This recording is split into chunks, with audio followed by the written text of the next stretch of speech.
हाँ दोस्तों, मैं इंद्रजीत कुमार आपके अपने यूट्यूब चैनल IIT देवंत में स्वागत है। तो आइए हम आज क्लास 12th का एक न्यू बैच लेकर आए हैं, जिसमें हम पहला चैप्टर स्टार्ट करने वाले हैं, डिटर्मिनेंट।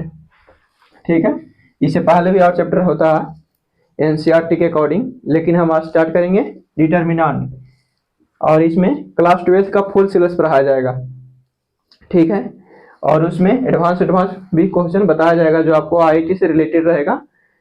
PYQ भी सोल्व करेंगे IIT का मेन साइड एडवांस।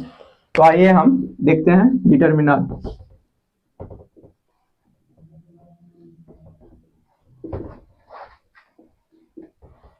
देखिए डिटर्मिनेंट क्या होता है। डिटर्मिनेंट एक तरह से मुझे स्क्वायर नहीं तो देखिए डिटर्मिनेंट होता है कि इसका ऑर्डर क्या होना चाहिए। ऑर्डर होना चाहिए सेम 1 1 2 2 3 3 4 4। ठीक है, 4 होता ही नहीं है, अभी तक तो कोई क्वेश्चन आया नहीं है, लेकिन 1 1 1 2 2 3 3 तक आया। ठीक है, तो देखिए डिटर्मिनेंट लिखता कैसे हम लोग। देखिए एक लाइन ड्रॉ कर देना है दोनों तरफ। ठीक है, एक लाइन ड्रॉ कर देना है और इसके अंदर कोई भी वर्ड लेटर कुछ भी लिख सकते हैं, लॉगरिथम में ABCD कुछ भी जो आपको नॉलेज में आता है, जो आपको नॉलेज में आ रहा वही लिख दीजिए। ABCD कुछ भी लिख सकते हैं, ऑर्डर सेम होना चाहिए। ठीक है, ऑर्डर भी क्या होगा वो भी हम बताएंगे क्या होता है। जो मर्जी आपको वो लिख सकते हैं, ऐसा कोई इशू नहीं है कि सिर्फ डिजिट ही लिख सकते हैं, कुछ भी लिख सकते हैं। देखिए पहले तो हम जानेंगे कि इसमें रो किसको बोलते हैं, कॉलम किसको बोलते हैं। अगर जो मैट्रिक्स पढ़ के आए हैं तो उनको तो पता होगा कि रो किसको बोलते हैं और कॉलम किसको बोलते हैं, लेकिन जो डायरेक्ट अभी डिटर्मिनेंट देख रहे हैं तो उनको तो अभी बताएंगे हम। ऐसा नहीं कि समझ में नहीं आएगा, समझ में आएगा, बट अगर नहीं समझ में आएगा तो फिर से वीडियो को री करके देख लीजिएगा और जो हम बोलते हैं उसको क्लियर करिएगा कि क्या हम बोल रहे हैं। ठीक है, तो देखिए ये जो हॉरिजेंटल है ना, ये हॉरिजेंटल, इसको हम लोग बोलते हैं रो। क्या बोलते हैं? रो। हॉरिजेंटल को हम लोग बोलते हैं रो।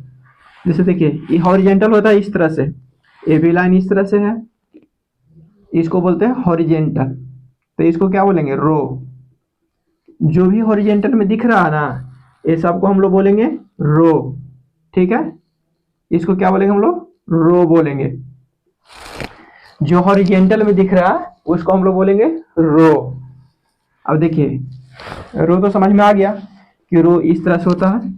ठीक है, ये रो है, इसको R1 बोलते हैं, इसको R2 बोलेंगे, इसको R3, इसको रो 2 रो 1 रो 2 रो 3। ठीक है, ऐसा नहीं कि रो 3 इसको बोलेंगे, रो 3 इसको बोलेंगे। काउंट जब ये स्टार्ट करना है तो ऊपर से इधर से, ठीक है, इधर से काउंट स्टार्ट करेंगे और इसको हम इधर से काउंट स्टार्ट करेंगे, तो इसको बोलते हैं कॉलम। क्या बोलते हैं? कॉलम। इसको बोलते हैं हम लोग कॉलम बोलते हैं। कॉलम को C से रिप्रेजेंट करते हैं। इसको देखिए कॉलम 1, इसको क्या बोलेंगे? कॉलम 2। कॉलम 2 इसको बोलेंगे कॉलम 3। तो डिटर्मिनेंट होने के लिए क्या होना चाहिए? पहले ये होना चाहिए कि डिटर्मिनेंट होने के लिए रो और कॉलम सेम होना चाहिए। जैसे देखिए R1 R2 R3 C1 C2 C3, number of row equal to number of column होना चाहिए। Number of row equal to number of column होना चाहिए। अगर रो 5 है, सॉरी रो तो 5 होगा ही नहीं, रो 2 है तो कॉलम भी 2 होना चाहिए, रो 3 है तो कॉलम भी 3 होना चाहिए। यहाँ पे क्या लिखेंगे? यहाँ पे जो लिखा रहता है ना कॉर्नर में, इसी को हम लोग बोलते हैं ऑर्डर। क्या बोलते हैं? ऑर्डर। इसका ऑर्डर क्या है? 3 इंटू 3 ऑर्डर है। 3 इंटू 3 का मतलब क्या होता है? रो 3 है कॉलम 3 है। ठीक है, तो रो आपको समझ में आ गया कि इसको बोलते हैं, जो हॉरिजेंटल होता है उसको रो बोलते हैं, और जो वर्टिकल रहता है उसको क्या बोलते हैं? कॉलम। जो वर्टिकल रहता है उसको क्या बोलते हैं? कॉलम। जो वर्टिकल रहेगा उसको हम लोग बोलेंगे कॉलम बोलेंगे। तो रो एंड कॉलम सेम होना चाहिए डिटर्मिनेंट के लिए। देखिए ये भी डिटर्मिनेंट है, इसको हम क्या बोलेंगे, ये दोनों को रो बोलेंगे। क्या बोलेंगे, रो R1, इसको बोलेंगे R2, क्या बोलेंगे R2, और इसको हम लोग क्या बोलेंगे C1, और इसको बोलेंगे हम लोग C2। तो इसका ऑर्डर क्या हो जाएगा, देखिए काउंट करिए 1 2, तो 2 मल्टीप्लाई 2 1 2, तो इसमें ऑर्डर कितना हो गया 2 मल्टीप्लाई 2 का। ठीक है, उस जो कॉर्नर में रहता है उसको बोलते हैं ऑर्डर, वो मैट्रिक्स डिटरमिनेंट दोनों में देखने के लिए मिलेगा। ठीक है, अब देखिए ऑर्डर 1 का भी ऑर्डर होता मैट्रिक्स होता है, सॉरी डिटरमिनेंट। देखिए डिटरमिनेंट 5, इसका ऑर्डर क्या है 1 इंटू 1 क्यों है, देखिए इधर से काउंट करेगा R1 और नीचे से काउंट करिएगा C1 से आगे जा सकते हैं, नहीं जा सकते हैं, R1 से भी नीचे नहीं आ सकते हैं, तो R1 और C1 दो ही हुआ, R1 और C1 ही हुआ। तो यहाँ पे क्या हो जाएगा 1 इंटू 1, यानी 1 ऑर्डर का डिटरमिनेंट हुआ ये 1 ऑर्डर का डिटरमिनेंट। तो इसको सोल्व करने के लिए हम लोग क्या करते हैं, डायरेक्ट जो वैल्यू दिया रहता है वही आंसर हो जाता है। जैसे 5 है तो 5, 4 है तो 4, जस्ट लाइक क्या, जस्ट लाइक मॉडुलस में भी इसी तरह करते थे। 6 मॉडुलस 6 का वैल्यू क्या हो जाता है 6 होता था, तो इसमें भी क्या हो जाएगा 4 हो जाएगा, 5 हो जाएगा उसी तरह। अब देखिए इसको हम लोग को ब्रेक करना है, ये तो 1 को ब्रेक करने के लिए जाने गए 1 ऑर्डर का, कि इसको डायरेक्ट ब्रेक कर देंगे, जो अंदर में वैल्यू दिया रहेगा उसको ब्रेक कर देंगे। कोई भी डिटरमिनेंट, देखिए डिटरमिनेंट 1 ऑर्डर का रहेगा, 2 ऑर्डर का रहेगा, 3 ऑर्डर का रहेगा, और तीनों का वैल्यू निकलेगा, सभी ऑर्डर का जो भी 1 2 3 ऑर्डर का तक रहेगा उसका भी वैल्यू निकलेगा। ठीक है, तो देखिए इसका वैल्यू निकालने के लिए हम लोग जान गए। अब इसका वैल्यू देखिए कैसे निकलता है, तो उसका वैल्यू तो डायरेक्ट उसको लिखते थे जो अंदर में वैल्यू दिया रहता था। अब देखिए A B C D, इसको हम लोग क्या निकालना है डिटरमिनेंट। देखिए डिटरमिनेंट इसको कैसे ब्रेक करते हैं, डिटरमिनेंट को देखिए ब्रेक हम लोग करते हैं इसको क्रॉस मल्टीप्लाई करके। ये सिर्फ इसमें फॉलो करेगा 2 ऑर्डर में, सिर्फ 2 ऑर्डर में फॉलो करेगा। 3 ऑर्डर का अलग रूल है। ठीक है, ऑर्डर 1 का ये हो गया कि डायरेक्ट उसका आंसर लिखो, ऑर्डर 2 का अलग रूल है। देखिए इसको ब्रेक कैसे करते हैं, इसको क्रॉस मल्टीप्लाई करते हैं, इसको इसमें क्रॉस मल्टीप्लाई करेंगे तो क्या हो जाएगा A D, फिर इसको क्रॉस मल्टीप्लाई करेंगे तो क्या हो जाएगा C B, क्या हो जाएगा C B, इसको क्रॉस मल्टीप्लाई करेंगे तो C B हो जाएगा, या B C कुछ भी लिख सकते हैं। बीच में ऑलवेज माइनस चिपका देना, ऑलवेज हमेशा माइनस चिपका देना बीच में। ठीक है, इसके अकॉर्डिंग ये प्लस हो जाए वो बात अलग है, लेकिन बीच में क्या रखना, हम ऑलवेज माइनस ही रखना है। ठीक है, अब देखिए 2 ऑर्डर को कैसे ब्रेक करते हैं।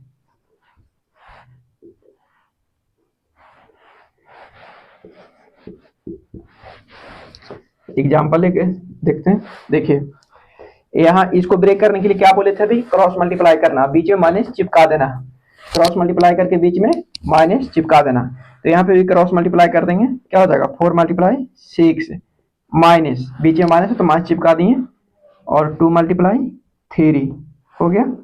अब देखिए इसको मल्टीप्लाई करेंगे तो क्या होगा 24, और इसको मल्टीप्लाई करेंगे तो 6, क्या हो जाएगा 18 हो गया, ये आंसर हो गया। तो देखिए 2 ऑर्डर का डिटरमिनेंट को इस तरह से हम लोग ब्रेक करते हैं, जो 2 ऑर्डर का डिटरमिनेंट होता है उसको हम लोग इस तरह से ब्रेक करते हैं क्रॉस मल्टीप्लाई करके। ठीक है, अब देखिए हम लोग सीखते हैं अब 3 ऑर्डर को ब्रेक कैसे करते हैं। इससे पहले हम लोग जान लेंगे कि मैं डिटरमिनेंट बोलेंगे किसको, जैसे इस तरह से रहेगा,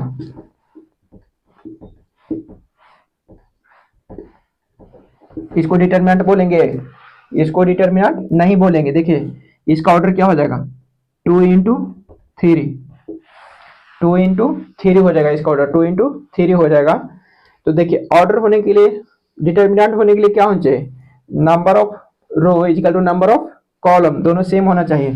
इसमें रो कितना है, R1 R2, रो 2 है, इसमें 2 ही रो है, इसमें कितने कॉलम है, 3 कॉलम है, कॉलम 1 कॉलम 2 कॉलम 3, इसमें 3 कॉलम है 1 2 3, इसमें रो 2 है।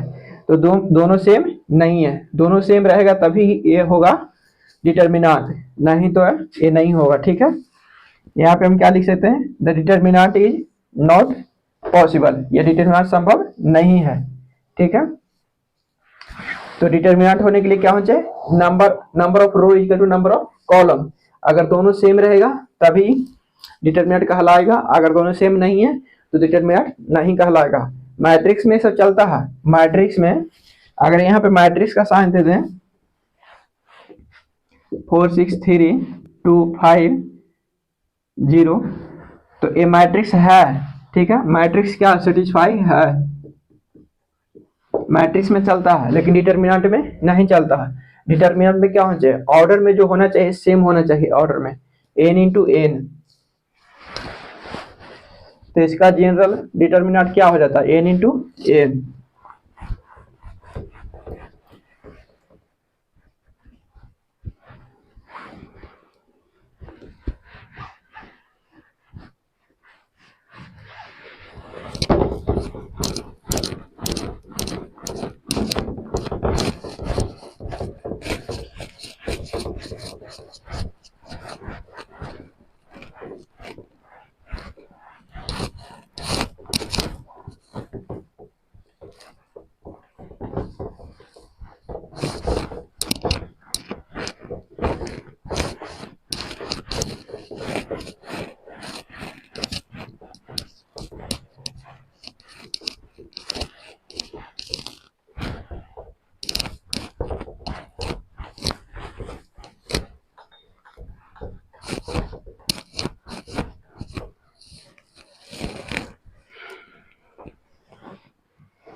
चलिए देख लीजिए, पहले थोड़ा सा नोट में आप लिख लीजिएगा कि डिटर्मिनेंट का क्या क्या रूल है।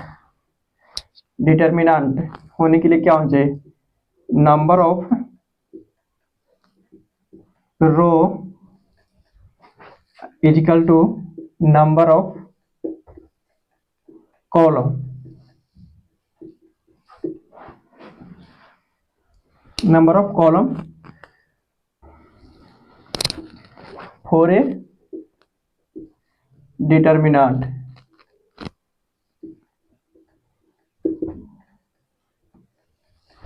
डिटर्मिनेंट होने के लिए क्या होना चाहिए, number of row equal to number of column, अगर number of row equal to number of column नहीं है तो डिटर्मिनेंट नहीं है। ठीक है, number of row equal to number of column होना कंपलसरी है। सेकेंड में लिखिएगा इन जनरल,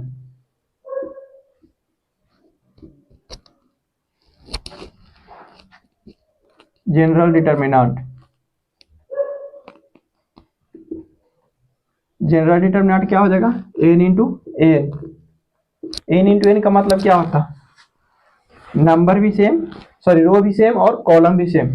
इसको क्या लिखते हैं, रो, इसको रो से रिप्रेजेंट करते हैं, इसको कॉलम से, इसको रो से रिप्रेजेंट करेंगे, इसको कॉलम से रिप्रेजेंट करेंगे। ठीक है, डिटर्मिनेंट को ब्रेक करने के लिए भी सीखे हैं, 1 ऑर्डर का और 2 ऑर्डर का। ठीक है, अब हम सीखते हैं 3 ऑर्डर का। तो 3 ऑर्डर का सीखने के लिए पहले हमको सीखना पड़ेगा माइनर, उसके बाद सीखना पड़ेगा कोफैक्टर, और कोई मेथड है ही नहीं है ऐसा दुनिया में कि इसके सिवा कुछ है दूसरे तरीके से सोल्व किया जा सके। तो पहले हम सीखेंगे माइनर, तो आइए हम माइनर सीखते हैं।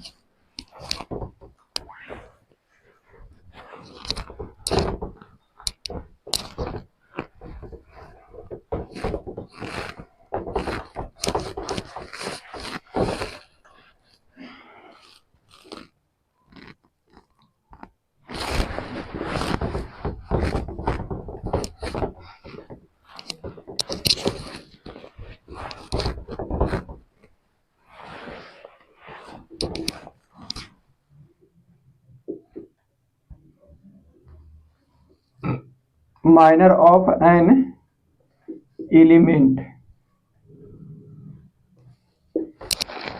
देखिए माइनर क्या होता है ना कि जैसे देखिए डिटर्मिनेंट लिए 4 6 3, पहले लेटर से लेते हैं ए बी सी डी। अब बोलेगा माइनर एम, माइनर को एम से रिप्रेजेंट करते हैं, किससे रिप्रेजेंट करते हैं, एम से। ठीक है, पहले समझिए उसके बाद हम डिफिनेशन लिखाते हैं। तो इसको क्या लिखा हुआ, मैट्रिक्स लिखा हुआ, सॉरी डिटर्मिनेंट लिखा हुआ और डिटर्मिनेंट। जब भी यहाँ ऑर्डर क्या होना चाहिए, 1 1 2 2 3 3। देखिए यहाँ 2 2 का ऑर्डर है, ऑर्डर कितने का, 2 2 का ऑर्डर है। तो यहाँ पे माइनर ए का वैल्यू क्या हो जाएगा, माइनर ए। तो माइनर ए को निकालने के लिए इसको रो और कॉलम नहीं लेते हैं, ठीक है, रो और कॉलम को काट देते हैं। जैसे माइनर ऑफ ए का माइनर, ठीक है, तो ए का माइनर। अब इसका रो इधर हो गया, कॉलम इधर हो गया, इधर रो होता है, इधर कॉलम भी नहीं होगा नहीं रो होगा, ये डायगोनल हो जाएगा। ठीक है, ए डी क्या हो जाएगा, डायगोनल हो जाएगा। तो इसका कॉलम इधर हो जाएगा, इसका रो उधर हो जाएगा। तो ये दोनों को क्या करते हैं, कट कर देते हैं, काट देते हैं। ठीक है, तो क्या बचा, डी, डी बचा। ठीक है, क्या बचा, डी। इसका रो और कॉलम को डिलीट कर देते हैं, काट देते हैं। अब देखिए माइनर सी, तो माइनर सी क्या हो जाएगा, माइनर सी। तो जिसको लेना है ना उसको रो और कॉलम समाप्त कर देना है, जिसको माइनर निकालना है उसको रो एंड कॉलम क्या करना है, डिलीट कर देना है। तो देखिए माइनर ऑफ सी, सी का माइनर निकालना है, तो इसका रो और एक क्या हो गया, कॉलम हो गया, ए रो हो गया और ए कॉलम, सॉरी ए कॉलम हो गया और ए रो हो गया। तो इसका कॉलम भी डिलीट कर देंगे और इसका रो भी डिलीट कर देंगे। तो क्या बचा, बी, ओनली बी बचा। जिसका निकालेंगे ना उसको हम उसके रो और कॉलम को डिलीट कर देंगे। जिस एलिमेंट का हम माइनर निकालेंगे उसको हम क्या कर देंगे, डिलीट कर देंगे, row and column. A B C D. अब देखिए माइनर बी का वैल्यू निकालना। अब यहाँ पे माइनर बी क्या हो जाएगा, तो माइनर बी निकालने के लिए क्या करना पड़ेगा हमको, उसको रो और कॉलम को फिनिश करना पड़ेगा, डिलीट करना पड़ेगा। जैसे देखिए बी का ये रो हो गया, अब बी का ये कॉलम हो गया, बी का ये क्या हो गया, कॉलम। इस कॉलम में बी आ रहा, इस रो में बी आ रहा। ठीक है, इस रो में बी आ रहा और इस कॉलम में बी आ रहा। तो इसके बाद क्या बचा, सी बचा। तो इसका वैल्यू क्या आ जाएगा, सी हो जाएगा। उसी प्रकार देखिए माइनर ऑफ डी का वैल्यू क्या हो जाएगा, डी का रो फिनिश करिए, रो और कॉलम। तो रो और कॉलम डिलीट करिए तो क्या बचेगा, ए बच जाएगा। तो इसका माइनर हो गया। ठीक है,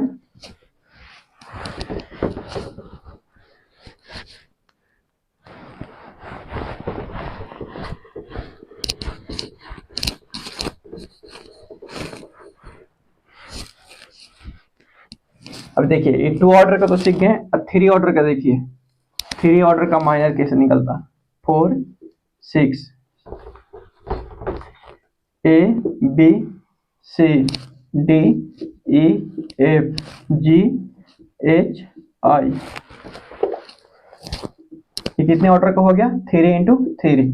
अब इसका हम लोग क्या निकालेंगे, माइनर निकालेंगे। देखिए माइनर निकालने के लिए क्या करते हैं, माइनर निकालने के लिए भी क्या बोले, उसको रो और कॉलम को फिनिश कर देना, रो एंड कॉलम को फिनिश, डिलीट। ठीक है, डिलीट कर देना, क्या कर देना, डिलीट कर देना, काट देना एक तरह से। तो माइनर ऑफ ए का देखिए माइनर क्या हो जाता, ए का माइनर निकालेंगे तो इसका रो और कॉलम नहीं लेंगे। जब रो और कॉलम नहीं लेंगे इसका तो क्या बचा, ई एफ एच आई, ये 4 एलिमेंट बचा, 4 एलिमेंट बचा ना अंदर में। तो 4 एलिमेंट का आपको डिटर्मिनेंट ब्रेक करने के लिए क्या बताए थे कि क्रॉस मल्टीप्लाई कर देना। इसको क्रॉस मल्टीप्लाई करेंगे तो क्या हो जाएगा, ई आई माइनस एच एफ होगा ना। इसको ब्रेक करेंगे तो देखिए इसी को ना यहाँ लिखे हैं, तो इसको ब्रेक करेंगे तो क्या हो जाएगा, ई आई माइनस एच एफ। ठीक है, तो इसको क्या करेंगे, ई आई माइनस एच एफ, ये किसका माइनर निकला? तो ए एलिमेंट का माइनर निकला। ए एलिमेंट का माइनर क्या हो गया? ई आई माइनस एच एफ। ठीक है, अब देखिए माइनर निकालते हैं हम एच का। एच का माइनर निकालते हैं तो एच यहाँ पे है, तो एच यहाँ पे है, तो इसका रो और इसका कॉलम फिनिश करिए, इसका रो और इसका कॉलम फिनिश। तो रो और कॉलम फिनिश हो गया, तो क्या बचा है? ए सी डी एफ, ए सी डी एफ, इतना ही बचा ना, इतना ही बचा। तो इसी में है कि इसी का डिटरमिनेंट निकालेंगे, इसको क्या करेंगे? क्रॉस मल्टीप्लाई करेंगे। ए एफ क्या हो जाएगा? A F minus D C, D C हो गया, A F minus D C. इसको रो और कॉलम क्या करते हैं? डिलीट कर देते हैं। जिसका माइनर निकालते हैं उसको रो एंड कॉलम क्या करते हैं? डिलीट कर देते हैं। ठीक है, तो देखिए minor F, minor F, F का देखिए माइनर निकालते हैं, तो एफ का माइनर क्या हो जाएगा? इसका रो और कॉलम डिलीट कर देते हैं। रो ये R2 में है, इसका कॉलम डिलीट कर देंगे, तो रो और कॉलम डिलीट करेंगे तो क्या बचेगा? ए बी जी एच, क्योंकि ए डिलीट हो गया और ए डिलीट हो गया, ए दोनों डिलीट हो गया, तो ए बी जी एच बचा। तो इसको क्रॉस मल्टीप्लाई करेंगे तो क्या हो जाएगा? A H minus G B, इतना आ गया। किसका माइनर निकला? तो एफ का माइनर निकला। ठीक है,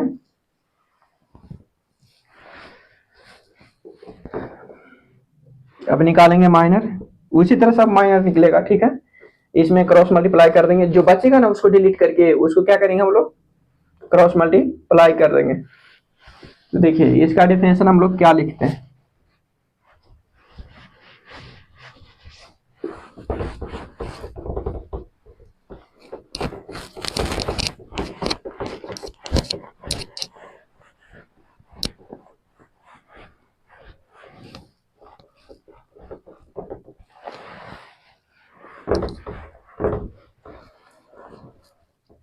देखिए इसको डिफिनेशन लिखते हैं हम लोग,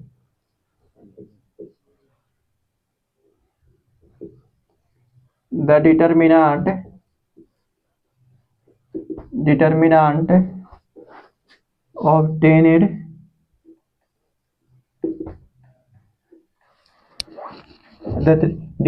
obtained by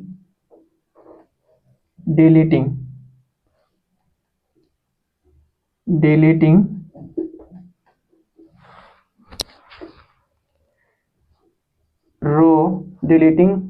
the row and deleting the row and column and the column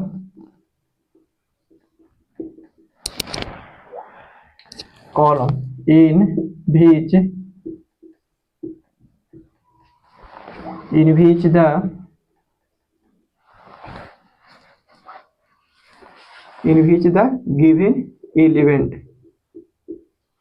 given element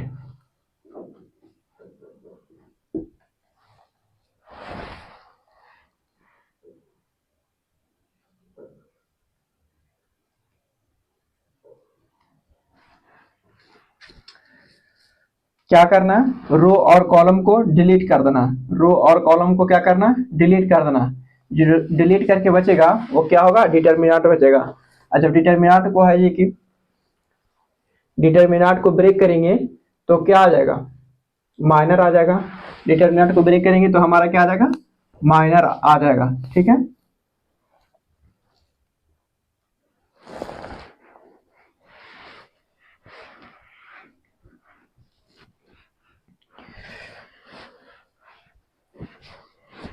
चलिए इसको लिखिए और एग्जांपल लिख लीजिएगा।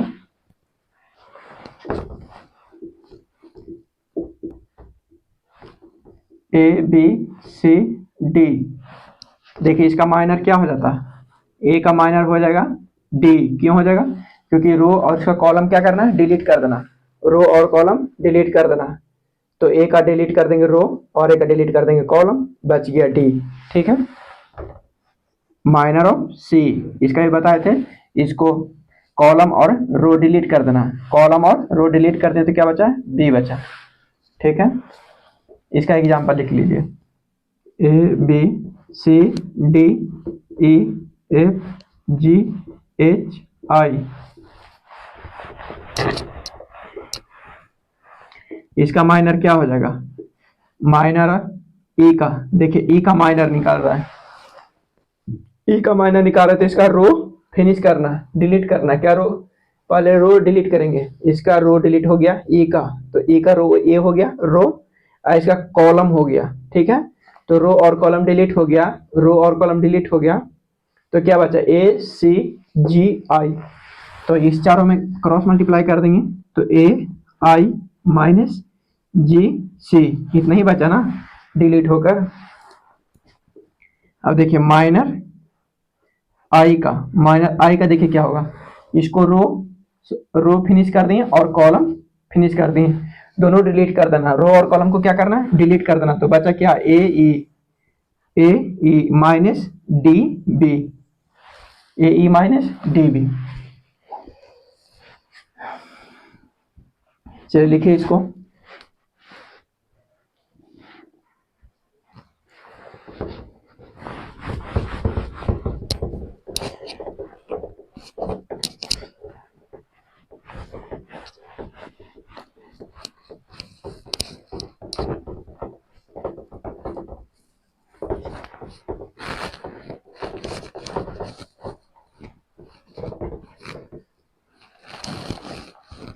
चलिए अब देखेंगे standard way of writing determinant.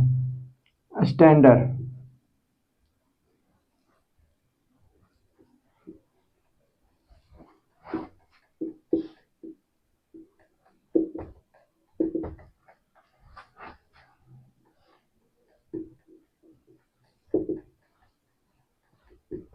Standard way of writing determinant, इसको तो सिंपल में लिखते थे, अब स्टैंडर्ड तरीका क्या होता है इसका देखिए। स्टैंडर्ड होता है ए 11, ठीक है, 11 लिखे हैं, 11 नहीं है, ए 12 ए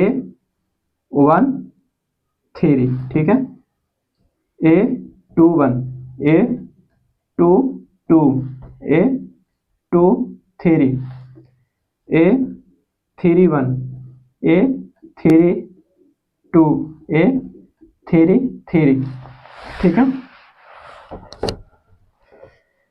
यहाँ पे क्या लिखे हैं, ए 33, ठीक है, तो इसको हम लोग क्या बोलते थे, रो R1, इसको बोलते थे R2 और इसको बोलते थे हम लोग R3। ये कितने ऑर्डर का, 3 ऑर्डर का, 1 2 3, 3 मल्टीप्लाई 3 ऑर्डर का है। इसको हम लोग क्या बोलते थे, कॉलम 1 कॉलम 2 और एक क्या हो गया, कॉलम 3 हो गया। अब देखिए इसको स्टैंडर्ड में क्या होता, तो इसको माइनर लिखना है, तो माइनर में क्या होता है, एम 11 का मतलब क्या हो गया, A11 A11 का मतलब क्या हो गया, M11 का मतलब हो गया A11, यानी कि इसका माइनर ले रहा है तो A11 का माइनर ले रहा है, तो A11 का माइनर क्या हो जाएगा, इसको रो और कॉलम फिनिश करिए, R1 और C1 फिनिश करना, ठीक है। यहाँ पे देखिए क्या है 11, तो फर्स्ट को बोलते हैं, जैसे यहीं से क्या आ गया A11, तो A11 को रिप्रेजेंट करते हैं, समझिए एक तरह से I और J को, ठीक है, I और J से, तो I क्या हो गया, यहाँ पे I हो गया रो, क्या हो गया रो, और J क्या हो गया, कॉलम, J हो गया आपका कॉलम, ठीक है, I रो हो गया, J कॉलम हो गया। तो देखिए इसका वैल्यू क्या आ जाएगा आपके पास, किसका हमको माइनर निकालना है, M11 का, तो M11 का क्या होता है, फर्स्ट में क्या लिखा हुआ, रो, सेकंड में कॉलम। फर्स्ट में रो लिखा हुआ, सेकंड में कॉलम लिखा हुआ। तो रो लिखा हुआ और कॉलम लिखा हुआ, तो R1 और C1, R1 और C1 को फिनिश कर दीजिए। क्या बचा आपके पास, A2 A33, इसको क्रॉस मल्टीप्लाई करिएगा ना, माइनस A32 मल्टीप्लाई, और ये क्या हो जाएगा, A23, ये हो गया। इसको क्या करना है, क्रॉस मल्टीप्लाई करना, ठीक है। अब देखिए M32 ये क्या लिखा हुआ, रो, और ये लिखा हुआ कॉलम। तो रो कॉलम R3 को फिनिश करना और C2 को फिनिश करना। M32 यहाँ पे है, तो इसको फिनिश कर देना और इसको फिनिश कर देना। देखिए C2 फिनिश हो गया, R3 फिनिश हो गया, क्या बचा, A और A बचा। तो क्या हो जाएगा, A11 multiply A23 minus A21 multiply A13, ठीक है। जिसको निकालना उसको रो और कॉलम को क्या करना, डिलीट कर देना है, ठीक है। ये आपको हो गया स्टैंडर्ड वे। यहाँ पे लिखा रहेगा AIJ, यही इसी को बोलते हैं हम लोग AIJ।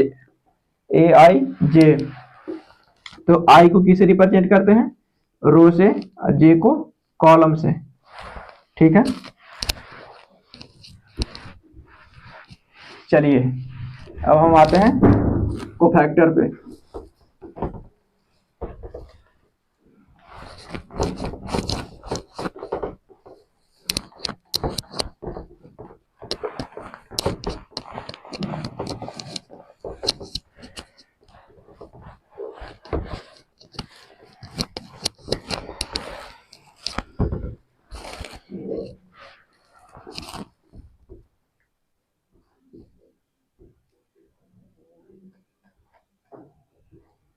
Cofactor of an element,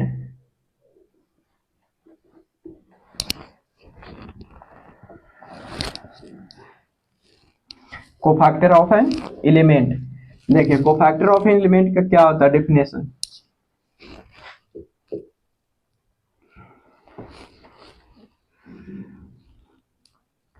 the cofactor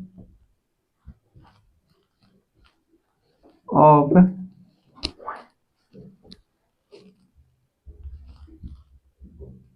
the cofactor of an element Aij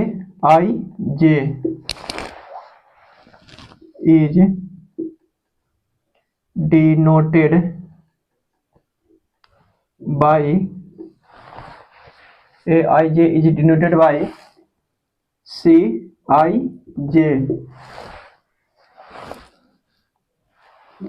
and Cij is given by Cij। Cofactor Ij, क्या है कोफैक्टर Ij, इसका फॉर्मूला क्या होता, -1 के power I plus j into minor Ij minor Ij जो लिख रहे थे A11, यानी इसको रो, इसको कॉलम रिप्रेजेंट करेगा। यहाँ पे इसको क्या रिप्रेजेंट करेगा, रो, इसको रिप्रेजेंट करेगा कॉलम, दोनों को डिनोटेड करेगा, ठीक है। देखिए ये फॉर्मूला है, लेकिन इसको लर्न करने की कोई जरूरत नहीं है, बहुत शॉर्ट मेथड बताएंगे, ठीक है। जिनको आता है उनके लिए तो बहुत अच्छा है, जिनको नहीं आता है उनके लिए भी बहुत शॉर्ट मेथड है। ये सब लर्न करने की कोई जरूरत नहीं है, ये आपको ऐसे लिखा दिए हैं थ्योरी के रूप में। देखिए क्या होता कोफैक्टर, फर्स्ट टाइम तो हम साइन निकालने के लिए जाने, कोफैक्टर निकालने के लिए क्या आना चाहिए, माइनर। देखिए माइनर लगा हुआ है, ठीक है। 2 3 4, अभी इसका मत लीजिए, ABCD। अब देखिए इसका कोफैक्टर निकालते हैं। कोफैक्टर क्या हो जाएगा, CIJ का मतलब क्या हो गया कि कोफैक्टर हम निकाल रहे हैं A का, ठीक है।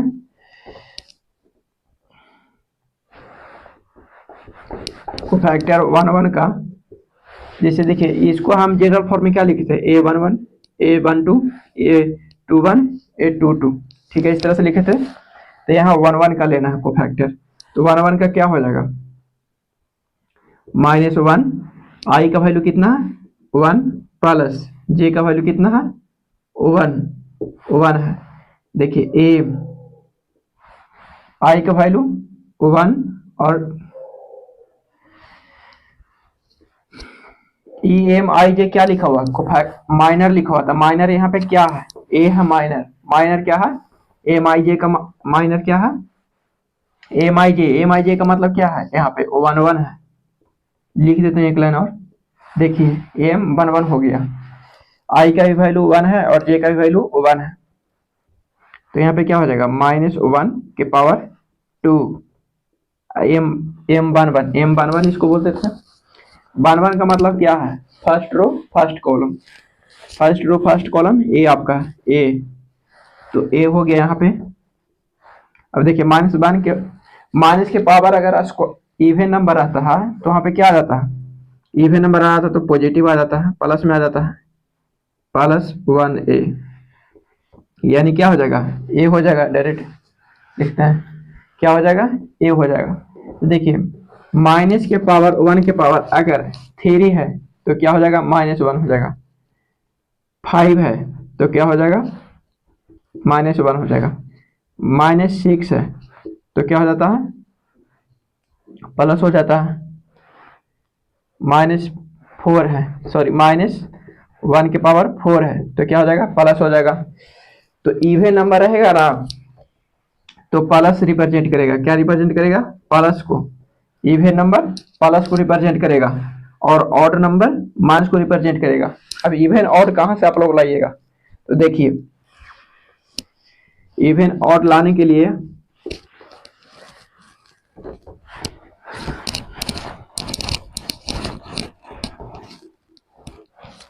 A11 A12 और A13 21 22 23 31 32 33। देखिए अब इसको हम लोग क्या करेंगे, यहाँ पे देखिए पॉजिटिव और नेगेटिव कैसे आएगा, डायरेक्ट इसको वैल्यू चिपका देना। जैसे देखिए ये दोनों को ऐड किए तो कितना आ गया 1 1 1 कितना हो जाता है 2 हो जाता है, 2 आ गया पावर में। इसका लेंगे तो क्या आ जाएगा 1 और 2 को ऐड करेंगे तो कितना आ जाएगा 3 आ जाएगा पावर में। जैसे देखिए कोफैक्टर किसका लेना है, किसी का भी ले सकते हैं, 3 2 का ले लेते हैं। देखिए अब 3 2 का कोफैक्टर लिए तो इसका फॉर्मूला क्या कहता है 3 2 का आई जे है तो -1 के पावर में क्या है I + J है, यानी 3 + 2 इंटू MIJ क्या है 3 2 है। यहाँ पे क्या हो जाएगा, यहाँ हो जाएगा -1 के पावर क्या हो जाएगा 5 इंटू यहाँ पे M32 का वैल्यू क्या है A32, यानी A तो माइनस में आ जाएगा वैल्यू, तो -A32, ये आंसर हो गया आपको। तो देखिए ऑड नंबर रहने पे क्या आता है नेगेटिव आ जाता है, इवन नंबर रहने पे क्या आ जाएगा पॉजिटिव आ जाएगा। जैसे देखिए 3 1 4, ये 4 है तो क्या हो जाएगा पॉजिटिव, 3 2 5, ये क्या हो जाएगा नेगेटिव। ऑड नंबर है ये क्या हो गया, ऐड करने पे देखना, ऐड करने पे ऑड इवन आना चाहिए, ऑड आया तो नेगेटिव, इवन आया तो पॉजिटिव। तो इवन नंबर आ रहा है ऐड करने पे तो क्या हो गया प्लस, ये ऑड नंबर आ रहा तो माइनस, ए आ रहा क्या इवन नंबर, तो क्या हो जाएगा प्लस, ए आ रहा ऑड नंबर तो माइनस, ए आ रहा इवन नंबर तो प्लस, ए आ रहा ऑड नंबर तो माइनस, और ए आ रहा है इवन नंबर तो क्या हो जाएगा प्लस हो जाएगा। ऑड आने पर प्लस और सॉरी ऑड आने पर माइनस, इवन आने पर प्लस। देखिए यहाँ पे एक जनरल फॉर्म लिखते हैं।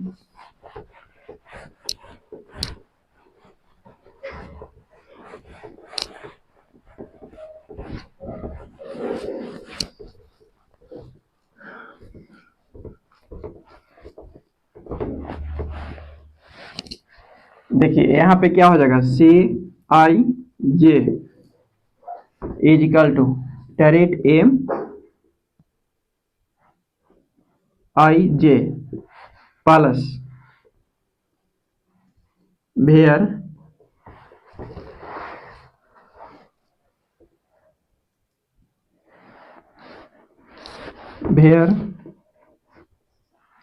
आई plus J is equal to क्या आना चाहिए, इवन नंबर आना चाहिए।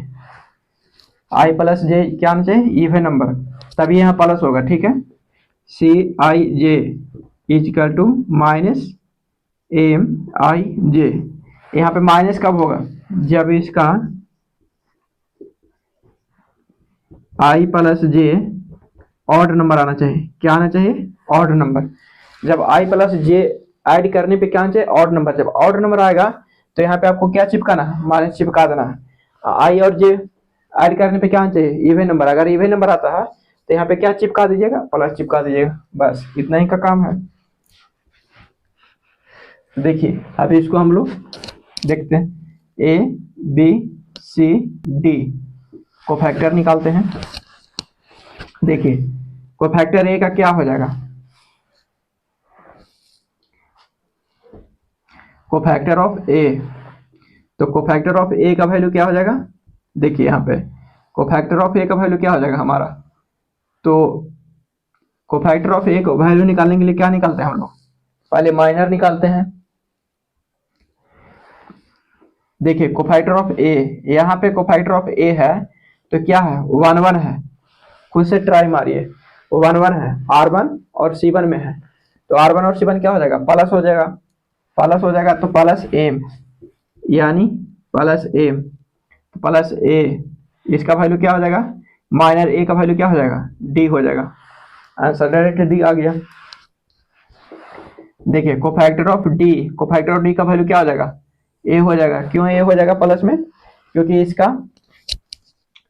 क्या है यहाँ पे, आई और जे का वैल्यू क्या है, 2 2 है, तो 2 2 क्या ऐड करेंगे तो क्या हो जाएगा, इवन नंबर हो जाएगा। जब इवन नंबर हो जाएगा तो उसका वैल्यू क्या हो जाएगा, प्लस एम आई जे। तो एम आई जे का वैल्यू क्या है, ए है।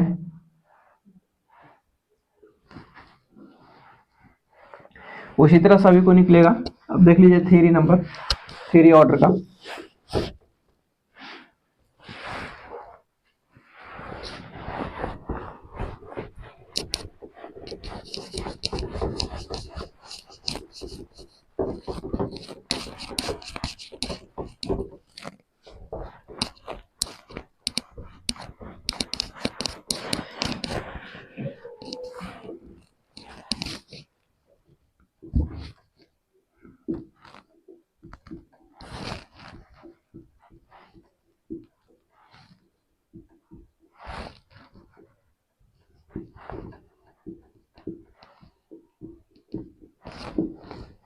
देखिए थ्री ऑर्डर का है, अब इसको हम लोग को फैक्टर निकालते हैं। टू ऑर्डर का तो सीख लिए, अब थ्री ऑर्डर का देखिए कैसे निकालते हैं हम लोग। तो कोफैक्टर थ्री ऑर्डर का देखिए डायरेक्ट निकालते हैं हम लोग, सी ए 2 2 का निकालते हैं। किसका निकालते हैं, 2 2 का। डायरेक्ट यहाँ पे 2 2 लिख देते हैं। सी 2 2 का मतलब क्या, कोफैक्टर ऑफ 2 2। देखिए इसका कोफैक्टर निकालने के लिए क्या करना पड़ता है, यहाँ पे देखिए कि आई जे का वैल्यू क्या है, आई और जे का वैल्यू, आई का वैल्यू 2, जे का वैल्यू 2, तो दोनों क्या आ रहा है, प्लस में आ रहा है। ऐड करने पे क्या आ रहा है, प्लस में आ रहा है। तो यहाँ पे क्या करेंगे, प्लस राइट करेंगे। ठीक है, प्लस राइट किया ही नहीं जाता है, जब प्लस आएगा तो छोड़ देंगे, लेकिन राइट करते तभी प्लस राइट करेंगे। उसके बाद क्या करेंगे, इसका माइनर, फॉर्मूला में क्या था, माइनर था, इरेज कर दिए। तो इसका क्या निकालना है, माइनर निकालना। C I J is equal to -1 I plus J M I J, यही था। तो ए आपको पॉजिटिव में आ गया, ठीक है। उसके बाद क्या बच गया, एम आई जे। तो एम आई जे, तो माइनर निकालने के लिए क्या बोले थे, उसका रो और कॉलम डिलीट कर देना। किसका, जिसको माइनर लेना है। तो माइनर किसका लेना, 2 का माइनर लेना है। किसका लेना माइनर, 2 का। लिख देते हैं, 2 का माइनर लेना है, ठीक है। तो 2 का माइनर लेना है, तो इसका रो और कॉलम डिलीट कर देना है। तो ए रो हो गया और एक कॉलम हो गया, ठीक है। तो ए रो हो गया और एक कॉलम हो गया। तो इसको क्या करते हैं हम लोग, क्रॉस मल्टीप्लाई करते हैं।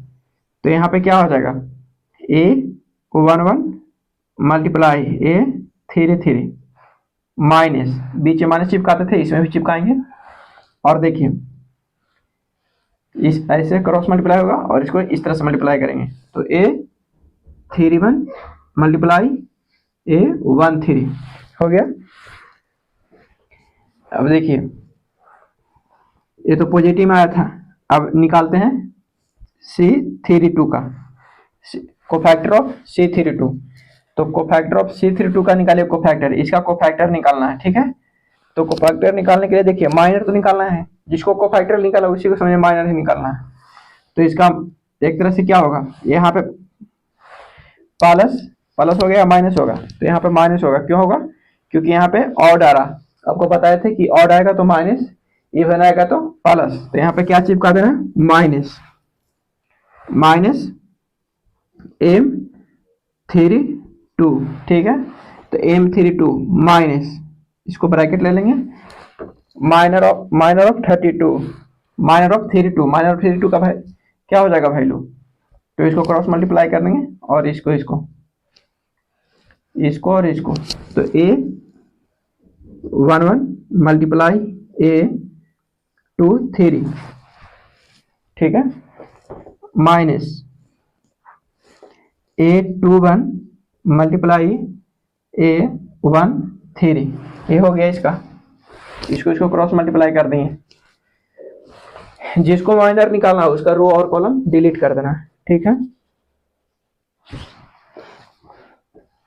अब देखिए कोफैक्टर 3 1 का निकालते हैं। ये कॉलम नहीं लिख रहे हैं, ये कोफैक्टर लिख रहे हैं, ठीक है। CO से कोफैक्टर, ठीक है, कोफैक्टर 3 1। तो कोफैक्टर 3 1 का क्या हो जाता है, इसको रो और कॉलम डिलीट कर देना। यहाँ प्लस हो गया माइनस, तो प्लस हो जाएगा। अब देखिए प्लस हो जाएगा तो इसको रो और कॉलम को क्या करना है, डिलीट कर देना है। जो बचा उसको क्रॉस मल्टीप्लाई कर दीजिए, A12 multiply A23 minus A22 multiply A13, ये हो गया इसका वैल्यू।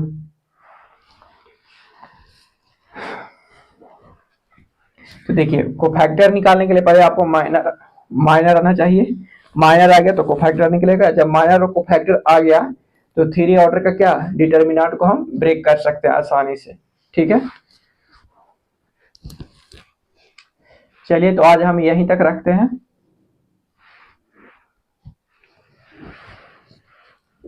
और कल से हम एक्सपैंड करने के लिए सिखाएंगे डिटर्मिनेंट को किस तरह से एक्सपैंड किया जाता है। उसके बाद क्लास कल से स्टार्ट हो जाएगा। और जो भी एनसीईआरटी में दिया हुआ है सब को फैक्टर और माइनर निकालने के लिए उसको सोल्व कर लीजिएगा। जो डॉट क्वेश्चन आएगा वो हम आपको बता देंगे। तो जय हिंद दोस्त, आज यहीं तक रखते हैं।